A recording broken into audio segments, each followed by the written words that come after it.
क्या दोस्तों आपको पता है IUCN के द्वारा हाल ही में किस जड़ी बूटी को लुप्तप्राय घोषित किया गया है? विश्व भारती विश्वविद्यालय के कुलाधिपति कौन होते हैं? प्रति वर्ष राष्ट्रीय किसान दिवस कब मनाया जाता है? ऐसे ही 13 बड़ी खबरों को कवर करते हुए हमने आज का बोले तो 24 दिसंबर का करंट अफेयर का वीडियो तैयार किया है। यह वीडियो लास्ट तक देखें। लास्ट में मैं आपसे एक क्वेश्चन पूछूंगा जिसका आंसर आपको नीचे कमेंट बॉक्स में देना है। और अभी तक आपने हमारी जीके 2020 चैनल को सब्सक्राइब नहीं किया है तो सब्सक्राइब कीजिए, बाजू में जो बेल आइकन है उसे भी प्रेस कर दीजिए क्योंकि आने वाले हर एक वीडियो की अपडेट आपको मिलती रहे। चलिए स्टार्ट करते हैं पहले क्वेश्चन से। पहला क्वेश्चन, हाल ही में राष्ट्रीय किसान दिवस कब मनाया गया? प्रति वर्ष राष्ट्रीय किसान दिवस मनाया जाता है 23 दिसंबर को, यानी कि कल ही 23 दिसंबर को राष्ट्रीय किसान दिवस मनाया गया। लेकिन किस हमारे प्रधानमंत्री की जन्म जयंती के अवसर पर यह महत्वपूर्ण दिवस मनाया जाता है? वो भी एक क्वेश्चन बन सकता है। कैसा? राष्ट्रीय किसान दिवस किसकी स्मृति में मनाया जाता है? भारत के पूर्व प्रधानमंत्री चौधरी चरण सिंह जी के जन्म जयंती के अवसर पर प्रति वर्ष यह राष्ट्रीय किसान दिवस मनाया जाता है। और वे भारत के 5वें प्रधानमंत्री थे और वे 28 जुलाई 1979 से 14 जनवरी 1980 के बीच देश के प्रधानमंत्री रहे थे। कौन से नंबर के प्रधानमंत्री थे? 5वें नंबर के प्रधानमंत्री थे। और चौधरी चरण सिंह जी के जीवन करियर की बात करें तो चौधरी चरण सिंह जी का जन्म 23 दिसंबर 1902 को उत्तर प्रदेश के नूरपुर में हुआ था। और चौधरी चरण सिंह जी 3 अप्रैल 1967 से 25 फरवरी 1968 के बीच उत्तर प्रदेश के मुख्यमंत्री भी रहे। इसके पश्चात वे 24 मार्च 1977 से 1 जुलाई 1978 के बीच केंद्रीय गृह मंत्री भी रहे थे चौधरी चरण सिंह जी। और 24 जनवरी 1979 से 28 जुलाई 1979 के दौरान वे देश के वित्त मंत्री भी रहे थे। और चौधरी चरण सिंह जी का निधन 29 मई 1987 को नई दिल्ली में हुआ था। तो यह उनकी पॉलिटिकल करियर। और 2 क्वेश्चन चौधरी चरण सिंह जी के जीवन से जुड़े हैं, वो भी हमें याद रखने चाहिए। चौधरी चरण सिंह जी हवाई अड्डा कहां पर स्थित है? तो यहां पर पढ़ सकते हैं, चौधरी चरण सिंह जी के नाम पर जो हवाई अड्डा है वो लखनऊ में स्थित है।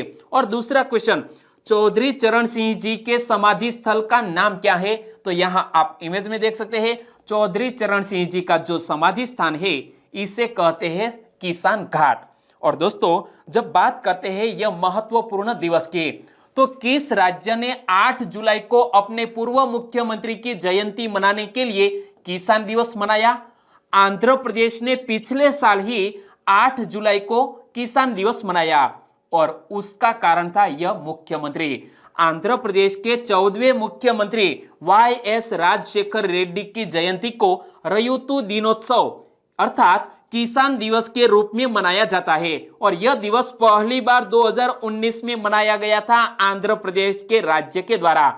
किसान दिवस यानी कि उनकी भाषा में रयुतु दिनोत्सव किसकी याद में मनाया जाता है? तो आपको याद रखना है YS राजशेखर रेड्डी की याद में। और ऐसा नहीं कि भारत में ही किसान दिवस मनाया जाता है, लेकिन विभिन्न देशों में विभिन्न दिनांक को यह महत्वपूर्ण दिवस मनाया जाता है। जैसा कि अमेरिका में राष्ट्रीय किसान दिवस हर साल 12 अक्टूबर को मनाया जाता है। और घाना में राष्ट्रीय किसान दिवस किसानों और मछुआरों का एक वार्षिक उत्सव है जो दिसंबर के पहले शुक्रवार को मनाया जाता है। कहां पर? घाना में। और जाम्बिया देश की बात करें तो जाम्बिया में राष्ट्रीय किसान दिवस अगस्त के पहले सोमवार को मनाया जाता है। तो दोस्तों इसी तरह हर क्वेश्चन से जुड़े इंपॉर्टेंट फैक्ट मैं आपके सामने रखूंगा। हमारा यह तरीका आपको अच्छा लगता है, लाइक करना मत भूलिएगा। और अभी तक चैनल को सब्सक्राइब नहीं किया है तो सब्सक्राइब कर लीजिए क्योंकि आने वाले हर एक वीडियो की अपडेट की नोटिफिकेशन आपको तुरंत मिले। दूसरा क्वेश्चन है आपकी स्क्रीन पर, लीजन ऑफ मेरिट निम्न में से किस देश का सर्वोच्च सम्मान है? हाल ही में सुर्खियों में रहा है यह पुरस्कार और यह लीजन ऑफ मेरिट अमेरिका देश का सर्वोच्च नागरिक सम्मान है। यानी कि इस क्वेश्चन का सही आंसर है ऑप्शन सी, अमेरिका देश। और यह लीजन ऑफ मेरिट हाल ही में क्यों सुर्खियों में रहा? क्योंकि हमारे देश के प्रधानमंत्री को इसी पुरस्कार से नवाजा गया है। तो देखो, अमेरिका के राष्ट्रपति डोनाल्ड ट्रंप ने प्रधानमंत्री नरेंद्र मोदी को सर्वोच्च अमेरिकी सम्मान लीजन ऑफ मेरिट से नवाजा है। और यह पुरस्कार हमारे प्रधानमंत्री की ओर से किसने यह लिया है? तो प्रधानमंत्री श्री नरेंद्र भाई मोदी को यह सम्मान भारत अमेरिका की रणनीतिक साझेदारी को बढ़ाने और भारत को वैश्विक शक्ति के रूप में उभरने के लिए दिया गया है। और अमेरिका में भारतीय राजदूत कौन है? तरणजीत सिंह संधू। यहां इमेज में देख सकते हैं, तरणजीत सिंह संधू ने प्रधानमंत्री मोदी की ओर से यह पदक का स्वीकार किया है। और इससे पहले अमेरिका का यह सर्वोच्च सम्मान किसको मिला है? तो दो देशों के प्रधानमंत्री को हमारे प्रधानमंत्री से पहले यह पुरस्कार मिल चुका है। इससे पहले ट्रंप ने ऑस्ट्रेलिया के प्रधानमंत्री स्कॉट मॉरिसन और जापान के पूर्व प्रधानमंत्री शिंजो आबे को भी लीजन ऑफ मेरिट से सम्मानित किया था। और लीजन ऑफ मेरिट आखिर क्या है, उनके बारे में भी आप जान लो। जिस तरह हमारे भारत देश में भारत का सर्वोच्च नागरिक सम्मान यानी कि भारत रत्न, तो इसी तरह है लीजन ऑफ मेरिट। 20 जुलाई 1942 को अमेरिकी संसद द्वारा लीजन ऑफ मेरिट मेडल देने की शुरुआत की गई थी। कब? 20 जुलाई 1942 से। और यह अमेरिकी सेना, विदेशी सैन्य सदस्यों और उन राजनीतिक हस्तियों को प्रदान किया जाता है जिन्होंने उत्कृष्ट सेवाओं और उपलब्धियों के प्रदर्शन में असाधारण और सराहनीय आचरण प्रदर्शित किया है, जिस तरह हमारे प्रधानमंत्री ने। और यह सर्वोच्च सैन्य पदक में से एक है। लीजन ऑफ मेरिट मेडल एक 5 रेंज वाला सफेद क्रॉस है।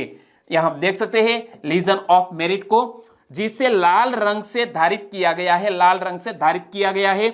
और इसमें 13 सफेद सितारों वाले नीले केंद्र के साथ एक हरे रंग की पुष्प आकृति है, यानी कि 13 सफेद सितारे और नीले रंग की, यहां पर देख सकते हैं हरे रंग की पुष्प आकृति है, हरे रंग की यह पुष्प आकृति। और दोस्तों, हमारा भारत देश का जो भारत रत्न का सम्मान है वो पीपल के पेड़ का जो पर्ण होता है इसी तरह का होता है। हमारे प्रधानमंत्री श्री नरेंद्र भाई मोदी जी को किन किन देशों ने सर्वोच्च अवार्ड प्रदान किया है, उनकी एक लिस्ट में आपके सामने रख रहा हूं। 2016 में सऊदी अरब द्वारा order of Abdul Aziz Al Saud दिया गया। State order of Ghazi Amir Amanullah Khan 2016 में दिया गया। Grand collar of the state of Palestine award 2018 में प्रदान किया गया।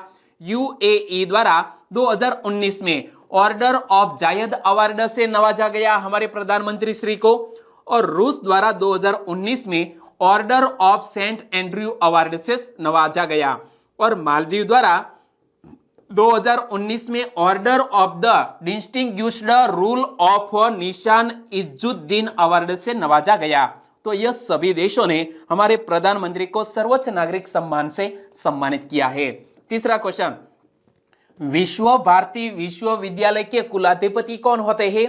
हमारा भारत देश का एकमात्र ऐसा विश्वविद्यालय जिसके कुलाधिपति हमारे देश के प्रधानमंत्री होते हैं, यानी कि इस क्वेश्चन का सही आंसर है प्रधानमंत्री। और विश्व भारती विश्वविद्यालय और शांति निकेतन, इन दोनों की स्थापना हमारे देश और बांग्लादेश के राष्ट्रगान के रचयिता ऐसे रविंद्रनाथ ठाकुर ने की थी। और यह विश्व भारती को केंद्रीय विश्वविद्यालय का दर्जा कब दिया गया? वर्ष 1951 में। और प्रधानमंत्री शांति निकेतन विश्व भारती विश्वविद्यालय के शताब्दी समारोह को आज यानी कि 24 दिसंबर यानी कि आज ही सुबह 11 बजे वीडियो कॉन्फ्रेंसिंग के जरिए संबोधित करेंगे। और इसीलिए यह विश्व भारती विश्वविद्यालय और शांति निकेतन सुर्खियों में रहा है। आज ही 24 दिसंबर है और हमारे प्रधानमंत्री वीडियो कॉन्फ्रेंसिंग के जरिए इस विश्वविद्यालय के शताब्दी समारोह को संबोधित करेंगे। और 1921 में गुरु रविंद्रनाथ टैगोर द्वारा स्थापित विश्व भारती को मई 1951 में संसद के एक अधिनियम द्वारा एक केंद्रीय विश्वविद्यालय और राष्ट्रीय महत्व का संस्थान घोषित किया गया था। और प्रधानमंत्री विश्व भारती विश्वविद्यालय के कुलपति यानी कि चांसलर है। और यह देश का एकमात्र ऐसा विश्वविद्यालय है जिसके चांसलर प्रधानमंत्री होते हैं। इमेज में आप देख सकते हैं विश्व भारती विश्वविद्यालय और इसके चांसलर कौन होते हैं? हमारे देश के प्रधानमंत्री। चौथा क्वेश्चन, 2019 में भारत में जहरीली हवा ने 2017 के मुकाबले और बाद में रिक्त स्थान लिया गया है। यानी कि 2019 में भारत में जहरीली हवा ने 2017 के मुकाबले कहीं अधिक लोगों की जान ले ली है और यह रिपोर्ट हाल ही में सामने आई है। यानी कि इस क्वेश्चन का सही आंसर है कहीं अधिक लोगों की जान ली है। और यह रिपोर्ट आपको भी चौंका देगी, क्योंकि कोविड-19 के कारण तकरीबन हमारे भारत देश में 1 लाख से 1.5 लाख लोगों की मौत हो चुकी है। लेकिन यहां जब प्रदूषण की बात करते हैं, एयर पोल्यूशन की, तो हमारे भारत देश में 16,70,000 लोगों की मौत होती है। यानी कि मौतों का यह 18% कारण है यह एयर पोल्यूशन। और यह रिपोर्ट सामने आई है तो क्या है, देखो, केंद्र सरकार की ओर से जारी एक रिपोर्ट के अनुसार साल 2019 में देश में 16,70,000 लोगों की मौत प्रदूषण की वजह से हुई और इस साल देश में हुई कुल मौतों का यह 18% है। और वहीं साल 2017 में यह आंकड़ा 12,40,000 यानी कि तकरीबन 12.5% था। तो आप सोचिए कि कोविड-19 ज्यादा खतरनाक है या एयर पोल्यूशन? और वायु प्रदूषण से क्रॉनिक ऑब्स्ट्रक्टिव पल्मोनरी बीमारियां, श्वसन तंत्र में संक्रमण, फेफड़े का कैंसर, हृदय की बीमारियां, स्ट्रोक, डायबिटीज, नियोनेटल डिसऑर्डर और मोतियाबिंदी जैसी समस्याएं होती है। और वायु प्रदूषण की वजह से हुई असमयी मौतों और बीमारियों के कारण 2019 में भारत में 2.6 लाख करोड़ रुपए का आर्थिक नुकसान हुआ, जो सकल घरेलू उत्पाद यानी कि हमारे जीडीपी का 1.4% है। तो आप सोचिए कि एयर पोल्यूशन के कारण हमारी जीडीपी है वो कितनी डाउन हो जाती है, 1.4%। और 2 दिसंबर 1984 को भारत में यूनियन कार्बाइड नामक कंपनी से एक मिथाइल आइसोसाइनेट गैस का रिसा हुआ और इसी दुर्घटना को ध्यान में रखते हुए भारत देश में नेशनल पॉल्यूशन कंट्रोल डे मनाया जाता है प्रति वर्ष 2 दिसंबर को। और इसी दिन के बाद राष्ट्रीय प्रदूषण नियंत्रण दिवस के रूप में इसे चिन्हित किया गया था। पांचवा क्वेश्चन, सुभाष चंद्र बोस की 125वीं जयंती मनाने के लिए किसकी अध्यक्षता में एक समिति का गठन किया गया? आने वाले वर्ष 2021 में हम सुभाष चंद्र बोस की 125वीं जयंती मनाने जा रहे हैं और इस अवसर पर एक समिति का गठन किया गया है और हमारे देश के गृह मंत्री अमित शाह इसकी अध्यक्षता करेंगे। यानी कि इस क्वेश्चन का सही आंसर है अमित शाह। केंद्र सरकार ने स्वतंत्रता सेनानी सुभाष चंद्र बोस की 125वीं जयंती के वर्ष के दौरान समारोह के आयोजन के लिए केंद्रीय गृह मंत्री अमित शाह की अध्यक्षता में एक उच्च स्तरीय समिति को गठित किया है। और यह समिति अगले साल 23 जनवरी बोले तो हमारे सुभाष बाबू का जन्म दिवस 23 जनवरी से 1 वर्ष तक 125वीं जयंती के वर्ष में आयोजित किए जाने वाले कार्यक्रमों व समारोह की रूपरेखा भी तय करेगी यह कमेटी। और पिछले कुछ साल की बात करें तो पिछले कुछ साल में हमारे नेताजी सुभाष बाबू किन किन घटनाओं के कारण सुर्खियों में रहे? प्रधानमंत्री मोदी ने नेताजी की 122वीं जयंती पर लाल किले में सुभाष चंद्र बोस संग्रहालय का उद्घाटन किया था। इमेज में आप देख सकते हैं कब 122वीं जयंती के अवसर पर हमारे देश के प्रधानमंत्री ने दिल्ली के लाल किले में सुभाष चंद्र बोस संग्रहालय का उद्घाटन किया था। और कोलकाता स्थित ऐतिहासिक विक्टोरिया मेमोरियल में नेताजी पर एक स्थायी प्रदर्शनी के साथ लाइट और साउंड शो करने की भी योजना है। और पिछले कुछ सालों की बात करें तो 2015 में 4 दिसंबर 2015 को सरकार ने नेताजी से संबंधित 33 फाइलें सार्वजनिक की थी। और प्रधानमंत्री ने 2018 में अंडमान और निकोबार द्वीप समूह के अपने दौरे में नेताजी सुभाष चंद्र बोस द्वारा यहां तिरंगा फहराने की 75वीं वर्षगांठ पर आयोजित कार्यक्रम में भी हिस्सा लिया था। और यहां जो 3 द्वीप थे उनका नाम बदल दिया गया था। क्या रखा गया था वो मैंने आपको 2 दिन पहले ही बताया था कि प्रधानमंत्री ने रोस द्वीप का नाम बदलकर नेताजी सुभाष चंद्र बोस द्वीप करने के साथ साथ नील द्वीप का नाम शहीद द्वीप और हैवलॉक द्वीप का नाम बदलकर स्वराज द्वीप करने की घोषणा की थी 2015 में। ओके, छठा क्वेश्चन, हाल ही में भारत ने स्वास्थ्य और चिकित्सा के क्षेत्र में सहयोग करने के लिए किसके साथ समझौता किया है? भारत ने स्वास्थ्य और चिकित्सा के क्षेत्र में सहयोग करने के लिए इजरायल देश के साथ समझौते पर हस्ताक्षर किए। यानी कि इस क्वेश्चन का सही आंसर है इंडिया ने इजरायल के साथ समझौता किया और समझौते में जलवायु के अनुकूल आधारभूत ढांचे के निर्माण में विशेषज्ञता साझा करना और हरित स्वास्थ्य सेवा में सहयोग करना शामिल है। और इस समझौते पर इजरायल के विदेश मंत्री गेबी अश्केनाजी और इजरायल में भारत के राजदूत संजीव सिंगला ने हस्ताक्षर किए। इमेज में आप देख सकते हैं सिग्नेचर करते हुए। और दोस्तों, एक क्वेश्चन कुछ दिन पहले ही इजरायल को लेकर सुर्खियों में था। हाल ही में 1100 साल यानी कि तकरीबन 1100 साल पुराने इस्लामिक काल के दुर्लभ सिक्के किस देश में मिले हैं? इजरायल देश में इस तरह के तकरीबन 425 सिक्के मिले हैं। तो इसमें सोने के कुल मिलाकर 425 सिक्के मिले हैं जो कि इस्लामिक काल के हैं। और इजराइल की बात करें तो इजराइल की कैपिटल का नाम क्या है? यरूशलेम। इजराइल की प्रमुख भाषा क्या है? हिब्रू यानी कि इब्रानी। और इजराइल की करेंसी है इजरायली नई शेकेल, इजरायली नई शेकेल। और इजराइल के राष्ट्रपति कौन है? रेवेन रेवलिन। और इजराइल के प्रधानमंत्री है बेंजामिन नेतन्याहू। और बेंजामिन नेतन्याहू हाल ही में तब सुर्खियों में आए क्योंकि वो अपने देश में कोविड-19 का टीका लगवाने वाले पहले व्यक्ति भी बन गए, बेंजामिन नेतन्याहू। सातवां क्वेश्चन, IUCN द्वारा निम्न में से किस जड़ी बूटी को लुप्तप्राय घोषित कर दिया गया है? IUCN के द्वारा हाल ही में एक बहुत ही ज्यादा कीमती हिमालयन ट्रिलियम को लुप्तप्राय घोषित किया गया। यानी कि इस क्वेश्चन का सही आंसर है ऑप्शन बी। और हिमालयन वियाग्रा, सालम पंजा और वन ककड़ी गूगल यह सभी भी IUCN की रेड लिस्ट में शामिल जड़ी बूटियां है जो हिमालयी क्षेत्र में पाई जाती है। इमेज में आप देख सकते हैं हिमालयन ट्रिलियम। कुछ वर्षों में हिमालयन ट्रिलियम अपनी उच्च औषधीय गुणवत्ता के कारण हिमालयी क्षेत्र में सबसे अधिक कारोबार वाली वाणिज्यिक जड़ी बूटी में से एक बन गई है। और हिमालयन ट्रिलियम को भारत, भूटान, नेपाल और चीन में पाया जाता है। और भारत में कहां पाया जाता है? तो भारत में यह केवल 4 राज्यों या केंद्र शासित प्रदेशों जैसे कि हिमाचल प्रदेश, जम्मू कश्मीर, सिक्किम और उत्तराखंड में यह जड़ी बूटी पाई जाती है।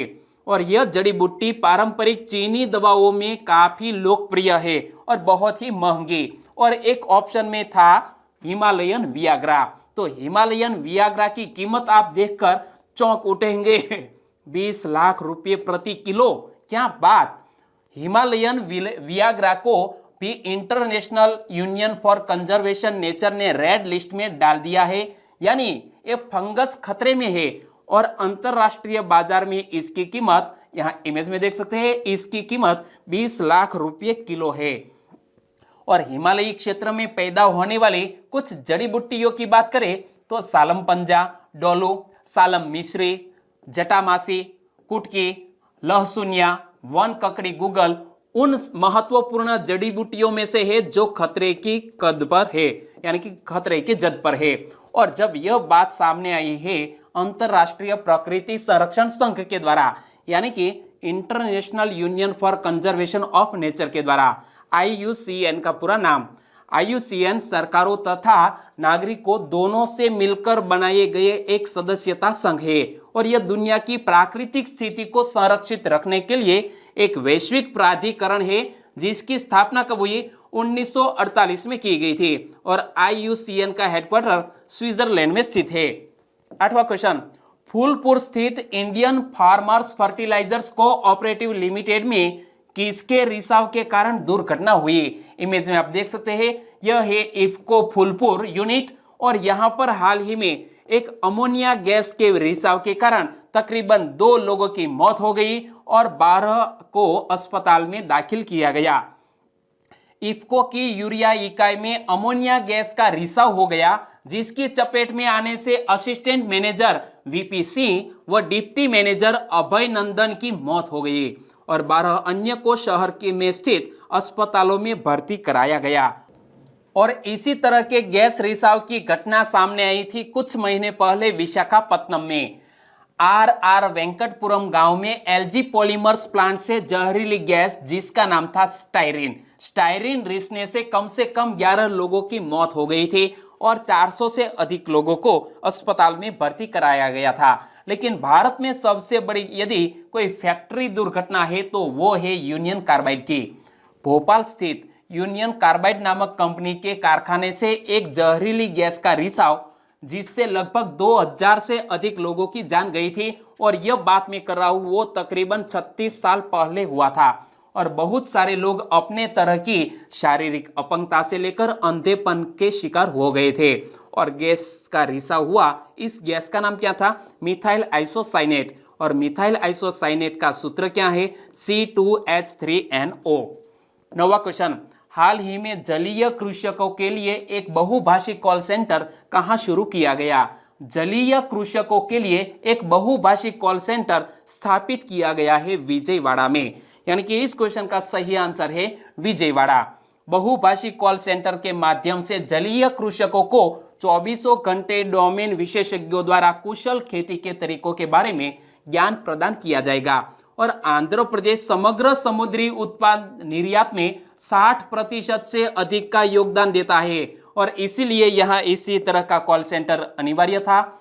और जब बात करते हैं मछली की, तो भारत ने बीते वर्ष 7,47,111 टन झींगा मछली का उत्पादन किया, जिनमें से तकरीबन 68% अकेले आंध्र प्रदेश ने यह झींगा मछली का उत्पादन किया था।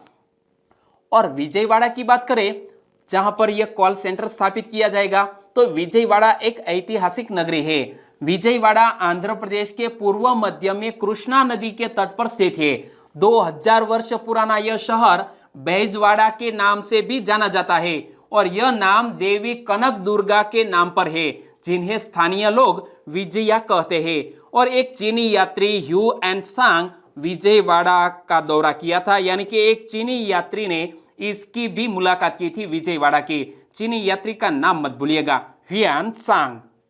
10वां क्वेश्चन, हाल ही में जो बाइडेन ने ऑफिस ऑफ प्राइमरी पर्सनल का डिप्टी डायरेक्टर किसको नियुक्त किया है? जो बाइडेन अमेरिका के नवनिर्वाचित राष्ट्रपति, जिन्होंने ऑफिस ऑफ प्राइमरी पर्सनल का डिप्टी डायरेक्टर नियुक्त किया है गौतम राघवन को। जो हमारे एक भारतीय मूल के अमेरिकी व्यक्ति है गौतम राघवन, वो इस पद पर नियुक्त हुए हैं। तो अमेरिका के नवनिर्वाचित राष्ट्रपति जो बाइडेन ने अपने प्रशासन में 2 शीर्ष पदों पर 2 और भारतीय अमेरिकी मूल के निवासियों को नामित किया है। इनमें से एक है गौतम राघवन और दूसरे है विनय रेड्डी। तो गौतम राघवन को जो बाइडेन ने ऑफिस ऑफ प्राइमरी पर्सनल का डिप्टी डायरेक्टर नियुक्त किया है और विनय रेड्डी को स्पीच राइटिंग के निर्देशक नियुक्त किया है। क्या? स्पीच राइटिंग के निदेशक नियुक्त किया है विनय रेड्डी को। और इससे पहले गौतम राघवन यूएस के चीफ ऑफ स्टाफ भी रहे हैं। और 2 दिन पहले हमारे एक भारतीय इसमें शामिल हुए। 2 दिन पहले जो बाइडेन ने भारतीय अमेरिकी भारत राम मूर्ति को राष्ट्रीय आर्थिक परिषद के उप निदेशक के रूप में भी नामित किया। और यह एक प्रमुख विभाग है जो घरेलू और वैश्विक आर्थिक नीति पर अमेरिकी राष्ट्रपति को सलाह देता है। 11वां क्वेश्चन, निम्न में से किस बैंक ने एनपीसीआई के साथ मिलकर RuPay select debit card launch किया है? RuPay select debit card launch किया है हाल ही में सेंट्रल बैंक ऑफ इंडिया ने। यानी कि इस क्वेश्चन का सही आंसर है Central Bank of India. Central Bank of India ने National Payments Corporation of India Limited यानी कि एनपीसीआई के सहयोग से रुपे सिलेक्ट नामक संपर्क रहित डेबिट कार्ड का एक यूनिक वर्जन लॉन्च किया है। और central bank RuPay select debit card से ग्राहक गोल्फ कोर्स, जिम, स्पा और रेस्तरां में कार्ड के साथ सदस्यता और आकर्षक ऑफर का भी लाभ उठा सकेंगे। जब हाल ही में यहां मिला है सेंट्रल बैंक ऑफ इंडिया और एनपीसीआई, तो national Payments Corporation of India जिसके वर्तमान एमडी और सीईओ कौन है? दिलीप असबे। और एनपीसीआई इसका हेडक्वार्टर मुंबई में स्थित है और स्थापना हुई थी 2008 में। और सेंट्रल बैंक ऑफ इंडिया का मुख्यालय कहां पर स्थित है? मुंबई में। सेंट्रल बैंक ऑफ इंडिया के सीईओ कौन है? पल्लव महापात्र। और सेंट्रल बैंक ऑफ इंडिया का स्थापना कब हुई? 21 दिसंबर 1911 में सेंट्रल बैंक ऑफ इंडिया की स्थापना हुई। 12वां क्वेश्चन, वर्ष 2020 का BBC Sports Personality of the Year Award किसने जीता? 2020 का BBC Sports Personality of the Year Award जीत लिया है F1 फॉर्मूला के एक जाने माने चैंपियन लुइस हैमिल्टन ने। यानी कि इस क्वेश्चन का सही आंसर है लुइस हैमिल्टन। फॉर्मूला 1 विश्व चैंपियन लुइस हैमिल्टन ने BBC Sports Personality of the year 2020 का अवार्ड जीता है और यह दूसरा मौका है जब 35 वर्षीय हैमिल्टन को sports Personality of the year का खिताब दिया गया है। इससे पहले लुइस हैमिल्टन ने 2014 में यह पुरस्कार जीता था और यह दूसरी बार है। 13वां क्वेश्चन, भारत ने किस देश से आने वाले सभी उड़ानों पर रोक लगाई? भारत ने यूनाइटेड किंगडम बोले तो ब्रिटेन से आने वाली सभी उड़ानों पर रोक लगाई क्योंकि कोविड-19 का एक नया स्वरूप यहां यूनाइटेड किंगडम में सामने आया है। वर्तमान में विश्व भर में कोरोना वायरस के विरुद्ध टीकाकरण की मुहिम काफी तेज हो गई है, परंतु हाल ही में यूके में कोरोना वायरस का एक नया स्ट्रेन खोजा गया है। इसे B117 नाम दिया गया है। बताया जा रहा है कि यह नया कोरोना वायरस स्ट्रेन 70% तेजी से फैलता है। चौंकाने वाली बात। तो 21 दिसंबर 2020 को भारत ने नए कोविड-19 स्ट्रेन पर बढ़ती वैश्विक चिंताओं के कारण यूनाइटेड किंगडम से आने वाली सभी उड़ानों पर रोक लगा दी है। तो हमारे भारत देश के प्रधानमंत्री ने इस गणतंत्र दिवस के अवसर पर हाल ही में ब्रिटेन के प्रधानमंत्री को आमंत्रित किया है। तो वो क्या होगा वो आने वाला वक्त ही बताएगा। और बेंगलुरु अंतरराष्ट्रीय हवाई अड्डे पर यात्रियों की सुविधा के लिए 24 घंटे कोविड-19 की जांच सुविधा भी शुरू की गई है। टर्मिनल के अंदर एक कोविड नमूना संग्रह केंद्र बनाया गया है और हवाई अड्डा टर्मिनल के बाहर कोविड समर्पित अत्याधुनिक प्रयोगशाला भी बनाई गई है। और अब बात करते हैं लास्ट वीडियो के क्वेश्चन की। लास्ट वीडियो में मैंने आपसे क्वेश्चन पूछा था, मोक्ष का पेड़ नामक चित्र बनाकर अपना नाम Guinness book of world records में किसने दर्ज कराया? मोक्ष का पेड़ नामक एक चित्र बनाकर हाल ही में नेहा सिंह ने, इमेज में देख सकते हैं, हाथ में यह Guinness book of world records का सर्टिफिकेट हाथ में लेकर यह खड़ी है। नाम मत भूलिएगा, नेहा सिंह, जिन्होंने मोक्ष का पेड़ नामक एक चित्र बनाकर नया कीर्तिमान स्थापित किया है। और इस क्वेश्चन का सही आंसर दिया है अफसर आलम, नीता सोलंकी, पूजाबा एस जाडेजा, बावलिया सुनील, सिसोदिया धर्मेश, मनोज कुमार ओझा, तुषार ओझा, इन सभी दोस्तों ने इस क्वेश्चन का सही आंसर दिया। जांखड़ प्रदीप, उपेर जेरो, अश्विन डामोर, कुमार उपेश शाह, गुडिया लखारा, नितिन कुदेशा, दिव्या पटेल, चौधरी प्रतीक, और भी हमारे सब्सक्राइबर फ्रेंड है चौधरी मनीष, अरबाज खान, बीना पटेल, पटेल उर्वशी, रजनीकांत दूसा, चावड़ा अजय, हिरल ठाकुर, गणवीत संगीता। सभी दोस्तों को सही आंसर देने के लिए बहुत बहुत धन्यवाद। और आज के वीडियो का क्वेश्चन ए रहा स्क्रीन पर। एनजीटी यानी कि नेशनल ग्रीन ट्रिब्यूनल ने किस नदी के बाढ़कृत मैदान के क्षेत्रों की पहचान के लिए एक उच्च स्तरीय समिति का गठन किया है? 4 ऑप्शन आपकी स्क्रीन पर और सही आंसर चुनिए और लिखिए नीचे कमेंट बॉक्स में।